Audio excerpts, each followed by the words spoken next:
중년 남성들의 말 못할 고민인 이 질환. 사실 걱정이 많죠. 밤에 잠도 잘 못 자고, 밤에 한 4-5번 깨는 것 같아요. 화장실 가서 나오지는 못하고요. 창피해서 누구한테 말도 못하고 자신감이 떨어져요. 화장실 가는 횟수는 점점 늘어나는데 소변 줄기는 점점 가늘어지고 불편한 잔뇨감에 이어 찌릿한 통증까지 유발하는 전립선 비대증과 관리법을 알아봅니다. 전립선 문제로 고민이 있다는 남성을 만나러 온 곳. 골프 연습장인데요. 자세 좋고 스윙 좋고 박력이 넘쳐 보입니다. 네, 안녕하세요. 56세 박진훈 씨. 프로 못지않은 수준급의 골프 실력을 자랑하는데요. 한창 골프 삼매경에 빠진 이때 어딘가 불편해 보이는 모습.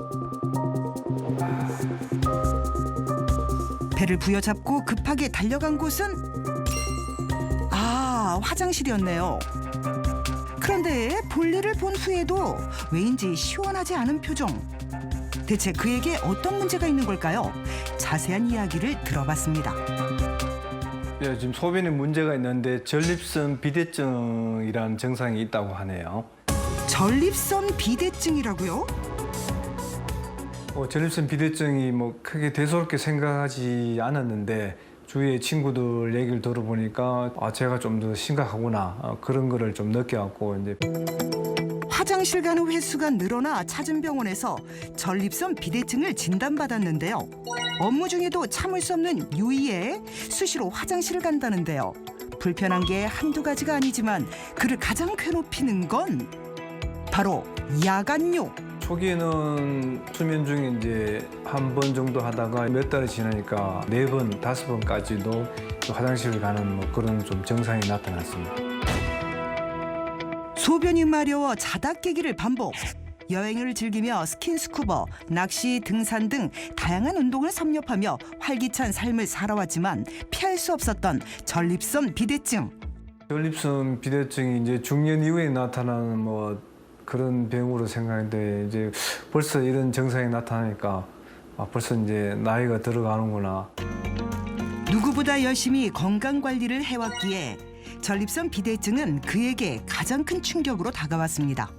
그 의사 선생님 속에는 이제 평생 약을 좀 먹어야 된다는 그런 얘기를 들으니까 상당히 좀 충격적이었고 이제 마음이 찹찹하고 이제 이거 이제 건강 관리를 진짜 열심히 해야 되겠다 그런 생각을 많이 했습니다.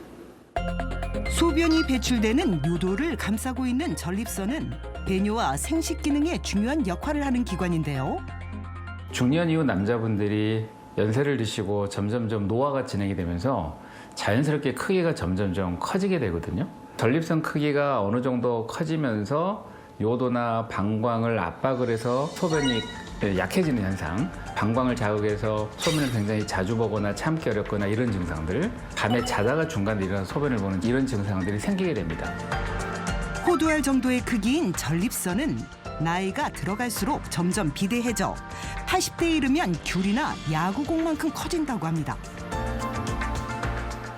배뇨 증상의 악화로 삶의 질이 떨어질 수 있고 요로 간염이라든지 혈뇨, 요폐 등이 반복적으로 발생될 수 있습니다. 이를 방치하는 경우에는 방광 기능이 떨어지면서 신장 기능 저하까지 유발할 수 있습니다. 남성 50대의 50%, 60대는 60%, 70대는 70%가 앓는다는 전립선 비대증은 치료를 받아도 재발할 수 있는 만성 재발성 질환이기에 생활 속의 꾸준한 관리가 중요하다는데요. 그래서 찾아가 봤습니다. 누구보다 열정적으로 전립선 건강을 챙기고 있다는 이분. 혹시 연세가 어떻게 되세요? 45년 닭띠 해방둥이 78입니다. 78세 홍성태 씨. 비가 오나 눈이 오나 하루 1시간 이상은 꼭 밖에 나와 땀을 흘리며 운동을 한다는데요. 보편적으로 다 매일 기본적으로 하는 운동이기 때문에 그렇게 힘들지는 않습니다. 검도부터 야구까지 다양한 운동을 즐기는 만능 스포츠맨 홍성태 씨. 하지만 그런 그 역시 전립선 비대증은 피할 수 없었습니다. 절박뇨는 제가 소변을 참지 못해서 때로는 오줌을 저리는 수가 몇 번 있었습니다. 60대에 찾아온 전립선 비대증, 시도 때도 없이 소변이 마려워 실수를 한 적도 수차례였다는데요. 하지만 10년째 꾸준한 관리로 일상을 회복했다는 홍성태 씨. 현재 그의 전립선 상태는 어떨지 병원을 찾았습니다. 소변 검사부터 전립선 초음파까지 다양한 검사를 진행했는데요. 전립선 비대증 환자분들이 생기는 합병증 중에 하나가 결석이 잘 생겨요. 특별하게 결석 의심되는 건 없거든요. 예. 크기가 41g 정도 됩니다. 전립선 크기는 아주 심한 건 아니거든요. 지금 연령을 감안을 해보면 크기가 아주 많이 크신 편은 아닙니다.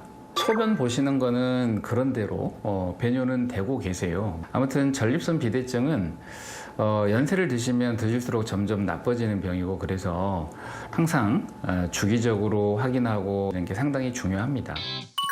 과연 홍성태 씨는 어떻게 전립선 건강을 챙기고 있는지 그의 일상을 좀 더 자세히 들여다보기로 했는데요.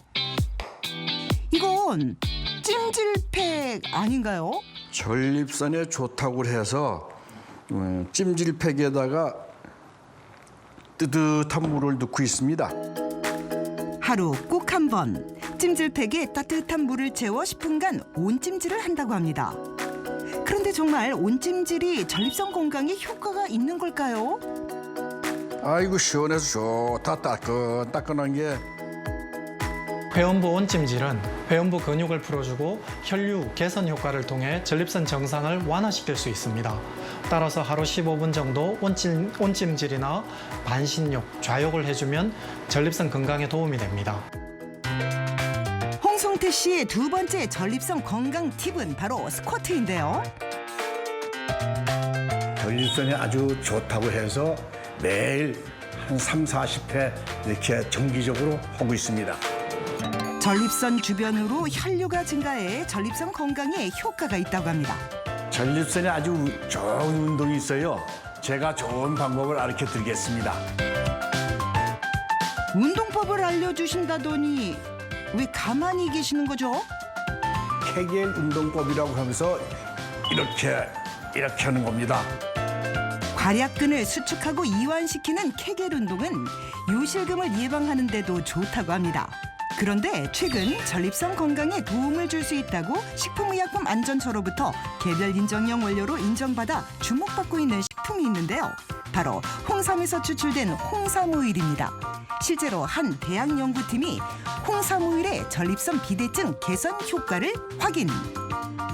이번 연구 결과를 통해 홍삼오일 처리 시 전립선 세포의 성장과 삼혈인자의 조절, 전립선 크기를 증가시키는 호르몬의 양을 조절함으로써 전립선 크기가 유의하게 감소되었음을 확인하였습니다. 연구팀은 인체로부터 전립선 비대세포를 추출해 홍삼오일을 투여하는 실험을 진행했고, 그 결과 홍삼오일의 투여량이 높을수록 전립선 비대세포의 증식률이 감소한 것을 확인했다고 합니다. 그리고 전립선 비대증이 있는 쥐에게 홍삼오일을 섭취시키는 실험을 진행했는데요. 대조군은 정상군과 비교하여 전립선 무게가 약 50% 증가하였지만 홍삼오일 섭취군은 대조군에 비해 약 20% 감소하였습니다. 전립선 암이나 전립선 비대에서 높게 나타나는 전립선 특이 항원을 측정한 결과 전립선 비대를 유발한 대조군은 정상군보다 약 64% 높았지만 홍삼오일 섭취군은 정상군과 유사한 수준으로 감소하였습니다. 남자라면 피할 수 없는 전립선 비대증. 이제는 숨기지 말고 꾸준한 관리를 통해 자신감을 회복하길 바랍니다.